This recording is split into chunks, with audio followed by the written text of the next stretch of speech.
Ketika Injil ini dibacakan di salah satu perjumpaan di lingkungan, ada yang berkomentar, si penabur itu punya ini enggak sih? Gitu, kira-kira kayak begitu.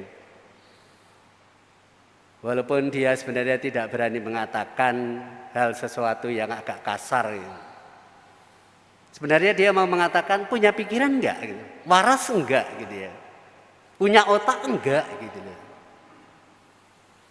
Saudari-saudari yang terkasih, sebelum kita masuk memberikan komentar semacam itu, tentu saja kita bersama-sama diajak untuk mencoba mengerti. Mungkin orang itu mempunyai pandangan seperti itu karena bisa jadi dia dari orang Jawa. Penabur di sana biasanya kalau mau menanam padi itu disemai dulu, dibuatkan lahannya, disemai, lalu sudah sekian hari dan itu dipindahkan di media-media, di sawah dan lain sebagainya. Jadi nggak ada itu. Benih itu jatuh di pinggir jalan lah, jatuh di tempat semak duri lah gitu ya, jatuh di berbatu-batu karena memang di sana sudah tidak ada batu-batu lagi di sawah. Karena semuanya kalau ada batu pasti akan dibelah untuk membangun rumah. Sehingga saya mengerti bagaimana dia mempertanyakan penabur itu punya ini atau tidak. Itu sebabnya, saudari-saudari yang terkasih. Sedangkan budaya untuk menanam di Jawa, khususnya atau di Indonesia ini, dengan di Timur Tengah sana, di Palestina sana, di Israel sana, zamannya Tuhan Yesus berbeda sama sekali. Medianya atau tanahnya pun juga berbeda. Di sana boleh dikatakan bukan sawah yang demikian datar mudah lalu dibajak begitu saja.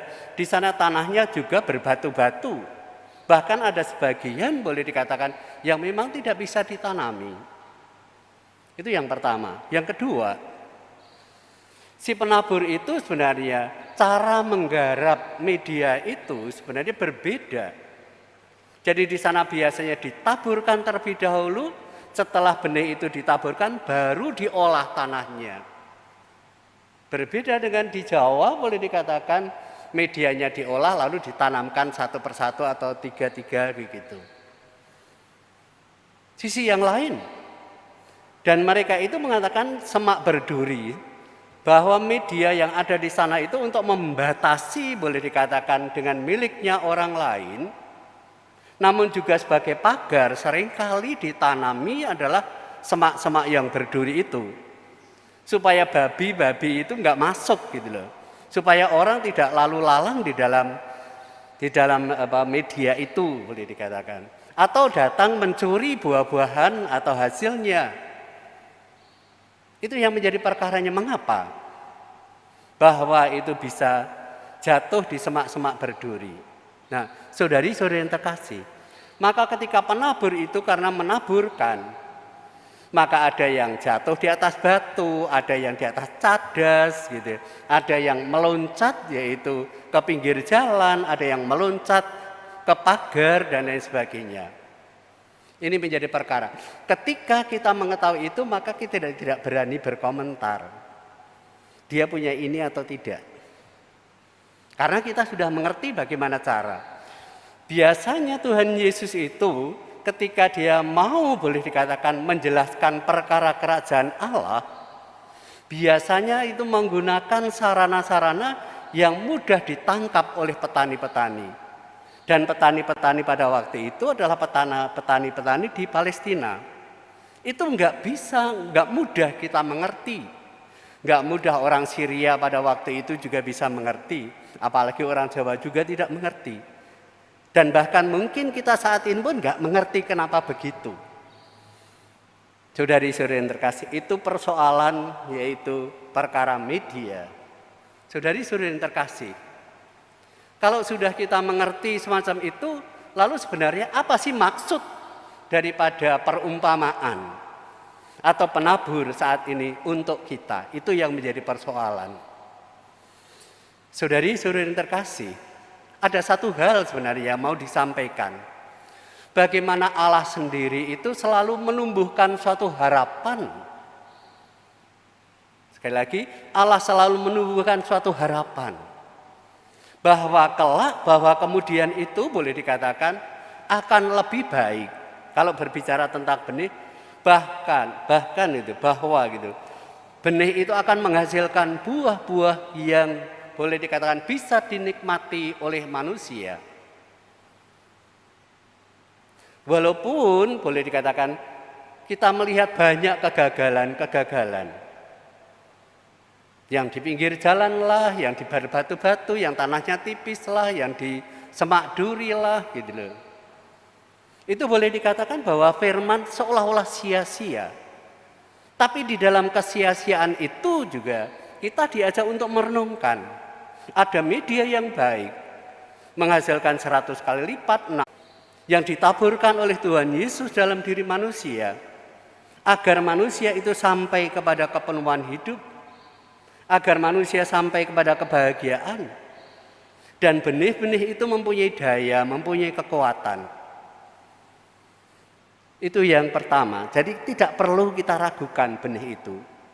Yang kedua, medianya sekarang. Medianya ini yang seringkali diragukan. Tidak semua media itu baik.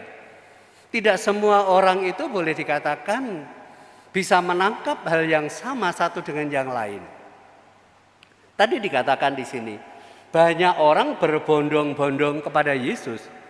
Banyak motivasi yang datang kepada Yesus itu. Saya mau coba menggambarkan yang jatuh di pinggir jalan. Mungkin dia datang kepada Yesus sebenarnya. Dia memang tidak tahu apa-apa gitu ya. Karena hanya teman-temannya itu pada berjalan, beriringan gitu ya. Geruduk-geruduk ke sana, maka daripada dia nganggur di rumah gitu ya, lalu dia bersama-sama dengan muridnya. Dia enggak mau mendengarkan firman Allah. Tidak. Tapi dia hanya ikut-ikutan karena teman-temannya pergi, maka ia pergi. Jadi tidak perlu sebenarnya dia mendengarkan firman Allah. Nah itu digambarkan, boleh dikatakan benih yang jatuh di pinggir jalan. Boleh dikatakan mungkin dia mendengar masuk sini, keluar sini. Enggak perlu sih.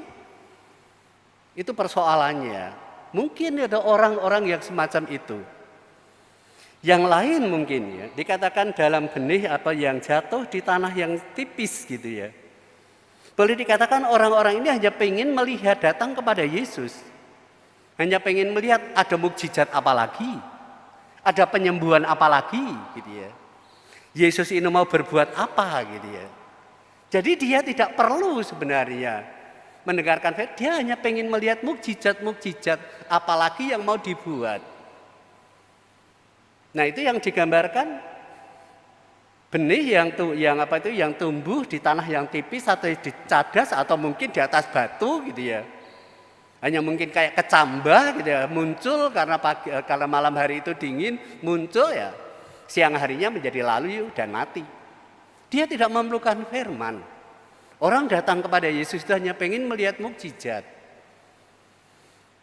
Mungkin yang di semak berduri gitu ya. Orang pada Tuhan Yesus itu pengen perutnya dikenyangkan. Pengen disembuhkan penyakitnya. Maka ketika dia tidak ada peristiwa penyembuhan, tidak ada membagi-bagi roti gitu ya. Itu digambarkan sebagai dia memang tumbuh gitu ya. Karena memang niatnya dari rumah itu ada. Dia memang tumbuh tapi terbelit gitu ya. Oleh peristiwa-peristiwa kehidupan. Dan boleh dikatakan tidak menguntungkan lagi ya sudah akhirnya tidak menghasilkan buah. Saudari-saudari yang terkasih. Lalu yang model yang lain adalah orang yang sungguh-sungguh pengen mendengarkan firman Allah. Yang mau mengerti dengan hatinya, yang mau menangkap, yang mau bergumul dengan firman-Nya. Betul, hasilnya berbeda-beda. Ada yang 100 kali lipat. Ada yang 60 kali lipat, ada yang 30 kali lipat.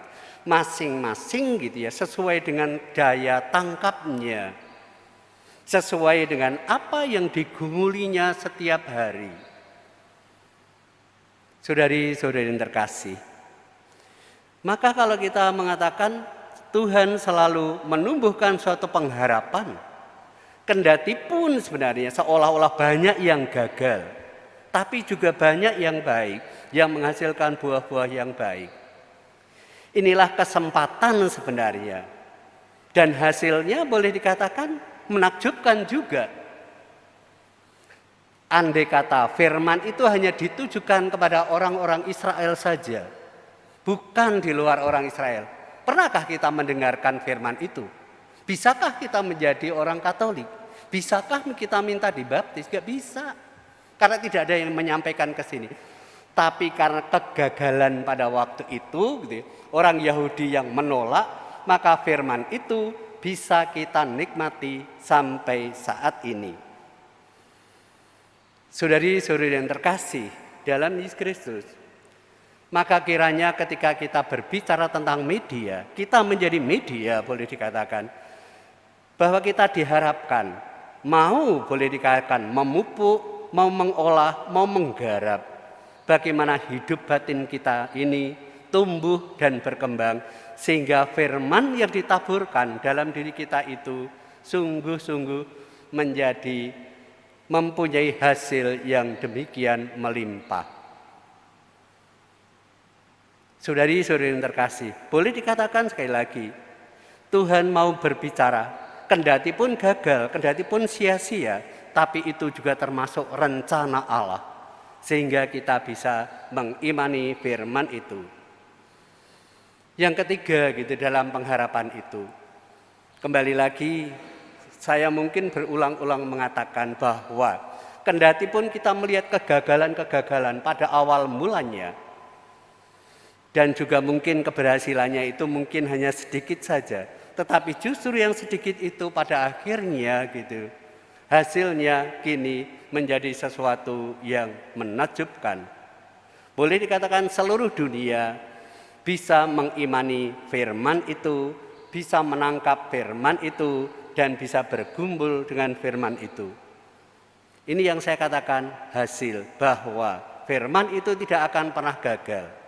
Dan firman itu mempunyai daya, dan firman itu mempunyai kekuatan. Saudari-saudari yang terkasih dalam Yesus Kristus, apa yang bisa kita petik? Kita selalu menaburkan yang baik. Kita selalu berusaha menjadi sahabat bagi semua orang. Tapi seringkali kita mempunyai pengalaman.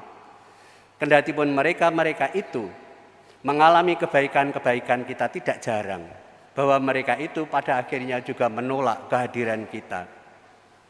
Ketika kita itu berbuat baik seolah-olah apa yang kita kerjakan itu adalah sia-sia belakang.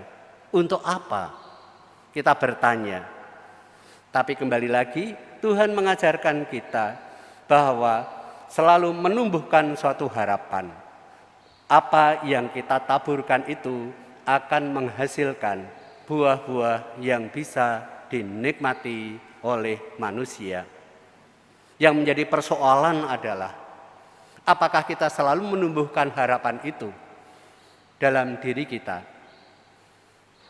Maka kita berharap ketika kita berbuat baik, jangan kita memikirkan hasilnya, tetapi kita berbuat baik karena Allah telah berbuat baik terlebih dahulu kepada kita, dan itu yang kita bagikan kepada sesama kita. Soal hasilnya itu biar menjadi urusan Tuhan Allah. Tuhan memberkati.